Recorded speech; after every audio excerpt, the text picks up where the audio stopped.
আপনি যদি আপনার জীবনে সফলতা পেতে চান তাহলে জীবনে একলা চলুন ভাই।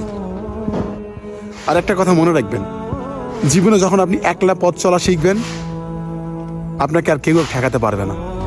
যখন আপনি সঙ্গ দিয়ে চলবেন, মনে রাখবেন আপনি যতই উপরে ওঠেন না কেন আপনাকে নামানোর জন্য 10 জন লাগবে না, মাত্র একটা মানুষ হলেই আপনাকে নামিয়ে দিবে।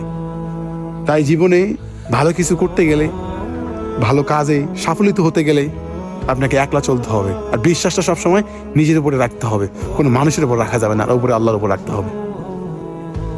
লাইফে যখন আপনি অন্যের উপর ডিপেন্ড করবেন, অন্যের উপর ভরসা করবেন, এমনকি যখন আপনি সঙ্গ দিয়ে চলবেন, যে কোনো একটা কাজ করতে যাবেন সবার সঙ্গে পরামর্শ করবেন, হয়তো বা এটা বলবেন যে এটা করবো এটা করবো, এইসব যখনই করতে যাবেন ভাই, আপনি হাজার হাজার টাকার মালিক হলেও আপনি একসময় শূন্য পকেট হয়ে যাবে আপনার।